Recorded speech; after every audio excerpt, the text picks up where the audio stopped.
Quincy, the Port District, as you know, got turned down for a Tiger grant application. There's been a lot of work on behalf of the City of Quincy by Congressman Schock and by other elected leaders in D.C. We certainly want to encourage him to continue to support that project.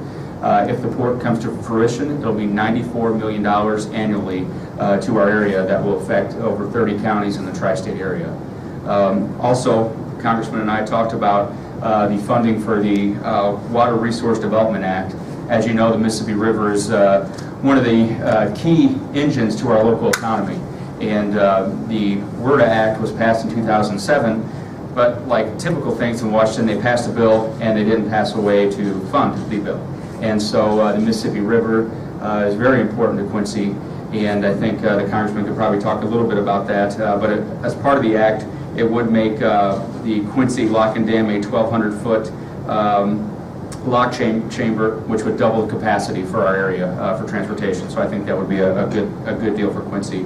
And also one of the things that I want to talk about, and we talked about something that WIG had highlighted earlier this week, was the EPA and their overreaching in the Clean Waters Act. This is going to affect a lot of our farmers in our area. The Farmers Bureau has come out against it. A lot of the Small Business Administration has come out against it.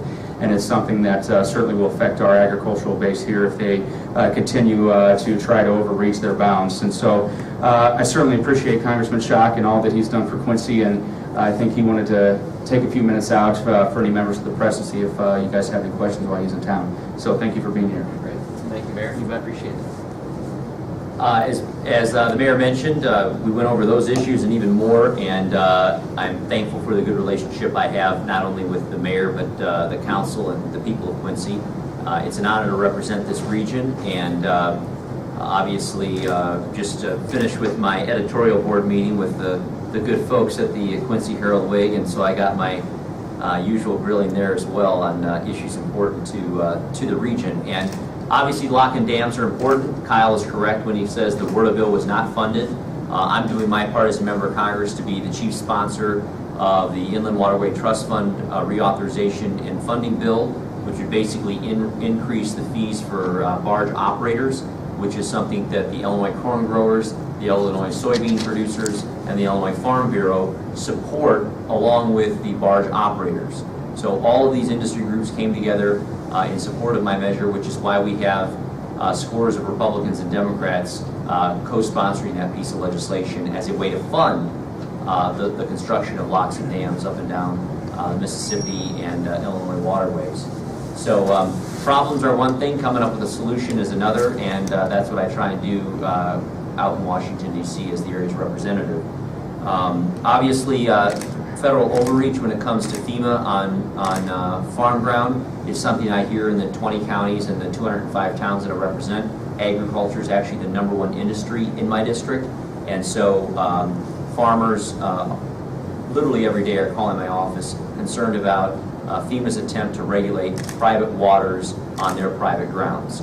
And so as the representative in Congress, along with many of my Democratic colleagues, we passed a measure to deal specifically with that overreach. It passed the House of Representatives with over 100 Democrat co-sponsors, or rather Democrat voters, and that measure is waiting in the Senate for action, along with 300 other bills. There's been a lot said about the Congress not doing enough this year. I happen to agree, but I happen to point the finger over the United States Senate, which has voted in total sum this year 21 times. And if you consider the fact that we had to pass the Farm Bill, the Highway Bill, the Ryan Murray Budget Bill, 21 times is pretty pathetic. The House has passed over 400 bills, 350 of them have been bipartisan bills, and so clearly Civics 101 would tell you that in order for a bill to become law, it's got to pass the House, it's got to pass the Senate before it can go to the President's desk. So I think it's important for the voting public to understand that the House has been working its will, has been passing legislation, as I mentioned, over 350 of them bipartisanly, and I think that's what the people of America expect their government to do, which is when the elections are over, to work together to get things accomplished. And it's high time that we have a United States Senate equally committed to solving these problems that the country faces. So with that, I'd be happy to take any questions that folks from the media might have about issues related to Quincy, or perhaps ones facing the entire country, or perhaps ones that we're dealing with around the world. On overreach, you're talking EPA, not FEMA, correct? I'm sorry, EPA. FEMA also does on, I have FEMA issues with my levee districts in my district. FEMA and the Corps of Engineers, Army Corps of Engineers that we've been dealing with. One of those other pieces of legislation we voted on deals with allowing farmers to be able to farm their ground up closer to the levees.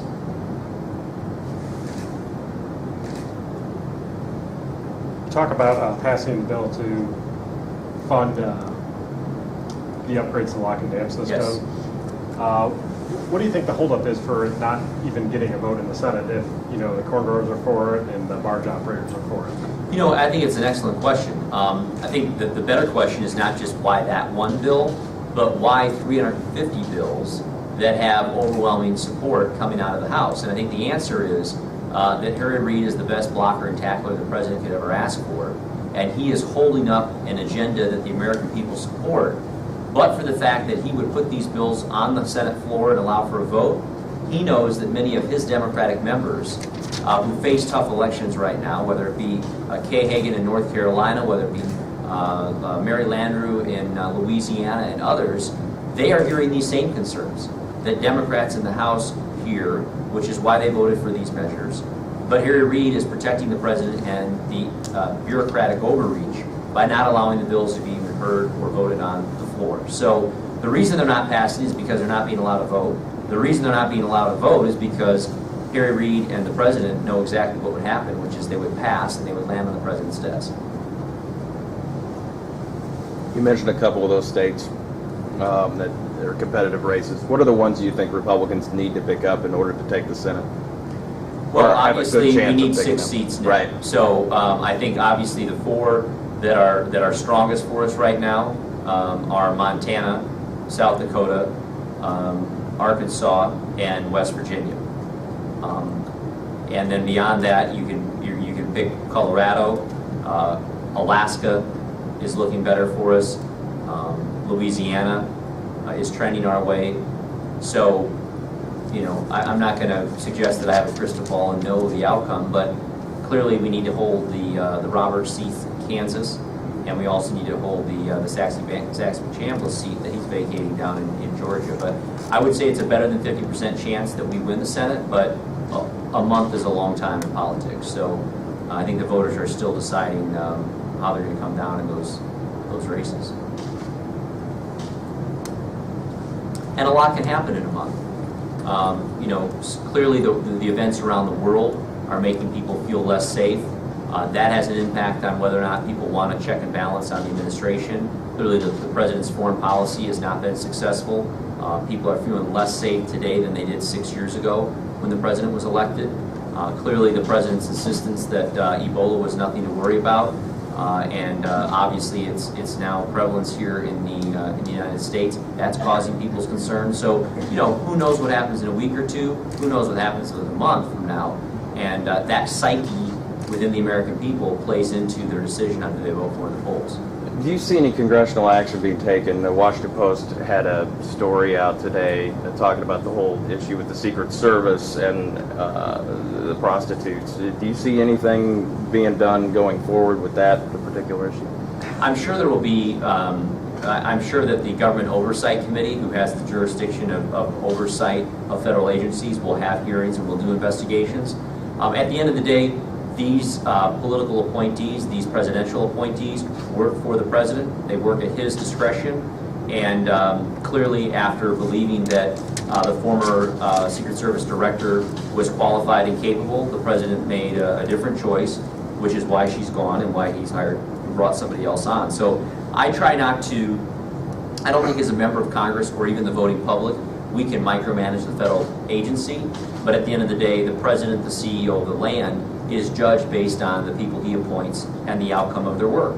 And I think without question, whether it be the Secret Service, whether it be the Veterans Administration, whether it be the IRS, whether it be what happens in the State Department with keeping people safe, clearly there have been leadership failures that have jeopardized safety, in some cases lives, and certainly confidence of the American people.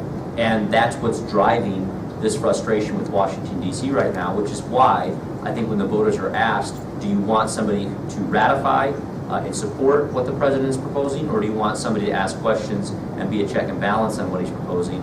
I think they'll suggest, I think they'll take the latter. Any predictions on the governor's race in Illinois? The election for governor in Illinois is going to be close. I believe that Illinois has been the laughingstock of the country long enough. I'm not confident that the economic situation in our state will improve for the better under 4 more years of Pat Quinn. Certainly, if he had ideas to turn our state around, he certainly could have proposed them and passed them over the last 6 years that he was governor, and his party controlled supermajorities in the House and the Senate. So, simply put, Pat Quinn is a nice man. He's been governor long enough, and if we expect different results in this state, and we want to turn the corner economically, I would suggest to the voters of Illinois they need to let somebody else attempt their hand at running the place. And so that's why I'm supporting Bruce Rauner, because I think Illinois needs a change of pace, and I'm hopeful that when Gallup organization releases a poll that 50% of Illinois voters prefer to leave the state, I'm not sure what more of an indictment you need of the Quinn administration. And the fact that Illinois has led the nation the last several years for exodus, more people leaving our state than any other state in the country, I think better than any poll, when people vote with their wallets and their feet,